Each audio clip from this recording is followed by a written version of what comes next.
You know about the 4 Americans who lost their lives 21 months ago during the terror assault on the U.S. diplomatic compound in Benghazi, Libya. But what you don't know is the story of the U.S. Air Force crew who flew in to take the victims and the survivors out.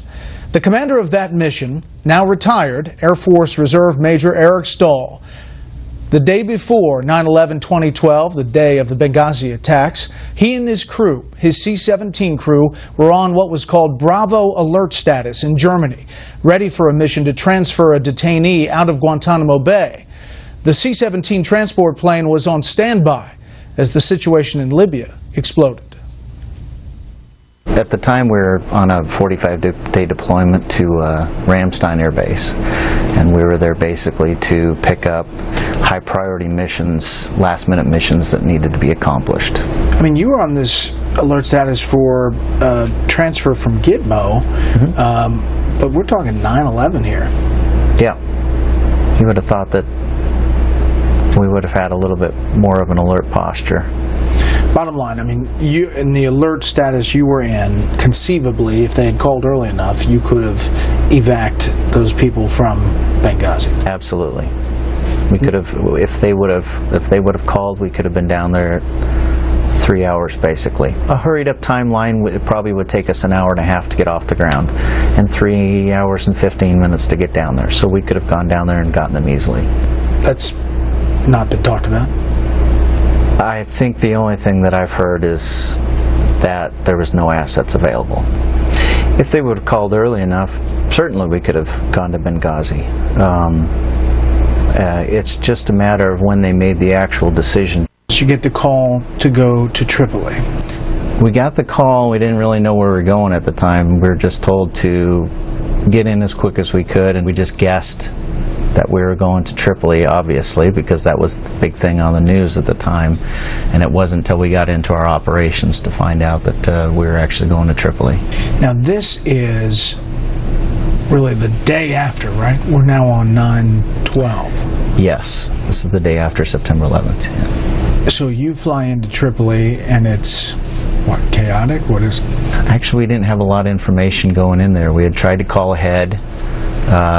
It wasn't until the flight going down that we knew whether or not Chris Stevens had made it or not. There was a lot of confusion. You land on the ground, and what happens? About 45 minutes after we arrived is when the folks from Tripoli, Benghazi, and the folks from the hospital arrived. These are the pictures that you sent, and you see the vehicles around the plane. Right, before we had actually placed the vehicles behind the train, that's when we had taken a few pictures. Did you have any interactions on the ground? The Prime Minister of Libya, he walked right up to me and grabbed my hands and had nothing but great things to say about Chris Stevens, apologized, and he said how the Libyan people absolutely admired and loved Chris Stevens, and that they would get to the bottom of who was behind this. They load on? The first thing we did was a truck backed up, and they had the 4 bodies on, and they were basically on a stretcher with a sheet over them, and we put them in transfer cases basically, which is a way for us to get them from place to place, placed a flag over them. Because we didn't really know what the security situation was at the time, we didn't do a ceremony there.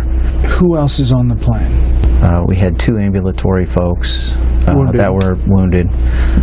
We had 33 that walked on that were from the embassy and the Benghazi staff. And then the 4 and then the 4 bodies, yes. You land at Ramstein, and you have that ceremony. Yes. The CIA folks were absolutely adamant about making sure that we had a ceremony.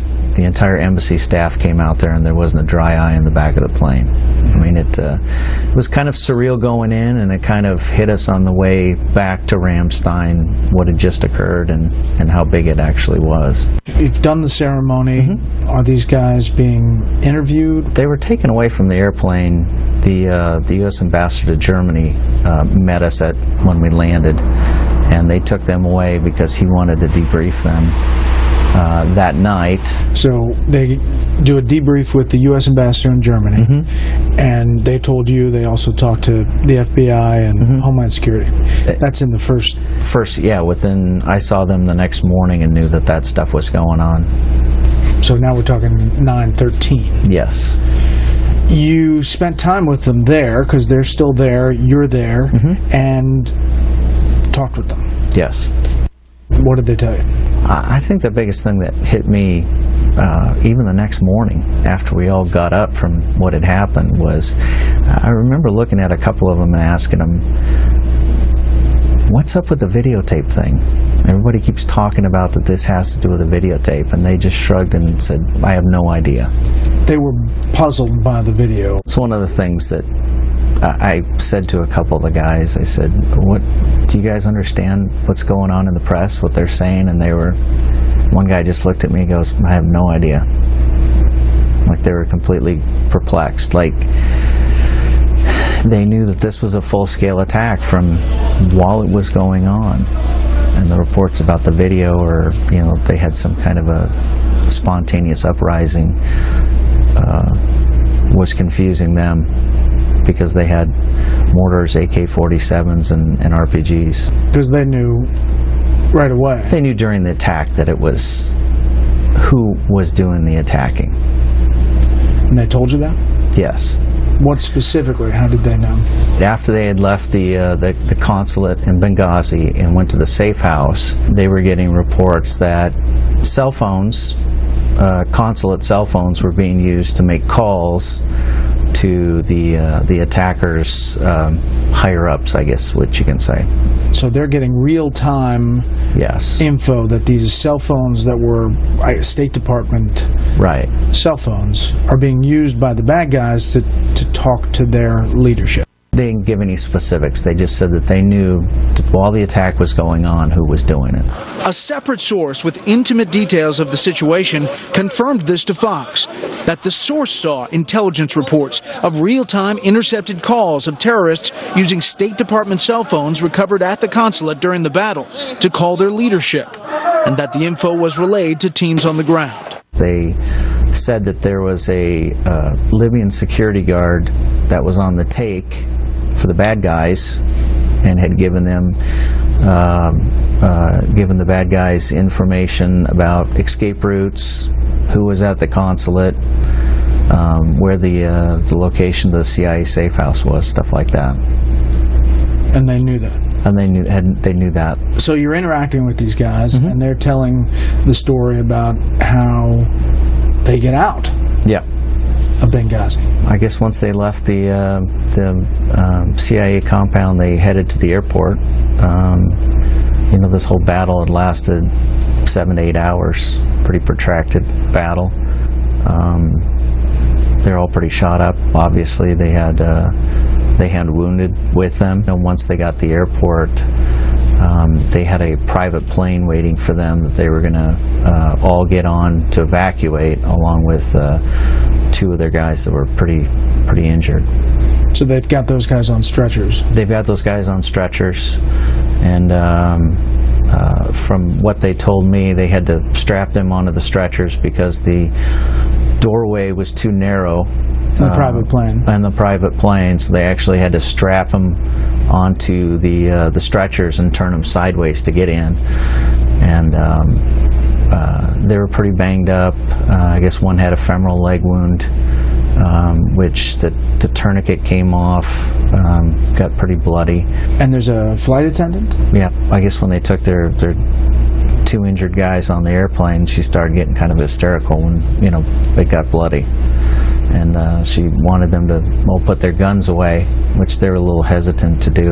So the story that you hear at Ramstein is that this blood is all over this private plane. The flight attendant is really kind of losing it. Yeah. And telling them to put the guns like in the back bathroom or something? I think it was in the bathroom, yes. And then a round goes off? I think they were trying to clear their weapons, or at some point a round went off because they were obviously in a rush. They didn't know when or if they were going to get jumped at the airplane or at the airport. And so I think just in the trying to get out of there, at one point a round went off, and then the pilot came running back and was trying to find out who was shooting in his airplane. Wow. And I think at one point they just looked at him and said, "Let's get out of here now." That's a pretty amazing story. Pretty scary. And again, had your C-17 been tapped sometime during that 7-hour, 8-hour period, if we would have gotten the call, right when this all kicked off, if they would have made a decision, because one of the other things they told me was that they had requested that a C-130 be on standby at the airport a month prior. A month prior to 9/11. A month prior to 9/11, and the request, I guess, was denied. So they had requested something to be on standby there in Benghazi. In case it got hairy. Mm-hmm. Why tell this, now? I don't think a lot of the truth has necessarily been told. I think people aren't necessarily fessing up to what happened, and hopefully the truth will come out eventually. I told these guys, you guys are absolute heroes. These guys clearly deserve some kind of recognition. They're absolute heroes for what they did. Eric Stahl was not interviewed for the ARB, the Accountability Review Board. We reached out to the former ambassador to Germany, U.S. ambassador to Germany, Philip Murphy, for comment, have not heard back. This story is also posted online, foxnews.com, at the top of the web page there, and we will also be posting this interview on our homepage.